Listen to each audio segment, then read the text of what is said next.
ഒരു ദിവസം church സ്ട്രീറ്റിലുള്ള flea മാർക്കറ്റിലൂടെ നടന്നു പോകുമ്പോഴാണ് ഞാൻ ഈ കട ആദ്യമായിട്ട് ശ്രദ്ധിക്കുന്നത്.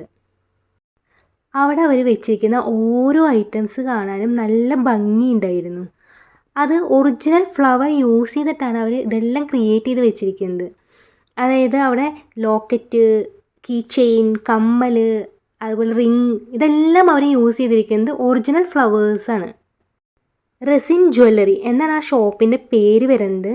കാണുമ്പോൾ നല്ല രസമുണ്ട്, പല പല കളേഴ്സിൽ, അതും ഒറിജിനൽ ഫ്ലവേഴ്സൊക്കെ വെച്ച് ഉണ്ടാക്കുക എന്ന് പറയുമ്പോൾ അത് ശരിക്കും അപ്രീഷിയേറ്റ് ചെയ്യേണ്ട ഒരു കാര്യമായിട്ട് എനിക്ക് തോന്നി.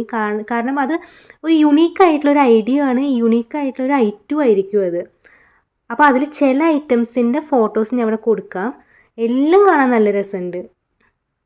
സത്യം പറഞ്ഞാൽ കണ്ടപ്പോൾ എനിക്ക് എല്ലാത്തിൽ നിന്നും ഓരോന്ന് വെച്ചെടുക്കാനായിട്ട് തോന്നിയെങ്കിലും ഞാൻ കുറേ നോക്കി അവസാനം എനിക്ക് അതിൽ ഒത്തിരി ഇഷ്ടപ്പെട്ട ഒരു റിങ്ങാണ് ഞാൻ സെലക്ട് ചെയ്തത്. ആ റിങ്ങാണിത്. ഇത് മോസ്റ്റ്ലി വീക്കെൻഡ്സിലാണ് ഈ ഫ്ലീ മാർക്കറ്റ് ഉണ്ടായിരിക്കുക. ലൊക്കേഷൻ വന്നിട്ട് ചർച്ച് സ്ട്രീറ്റിലെ ശോഭ മാളിൻ്റെ സൈഡിലായിരിക്കും.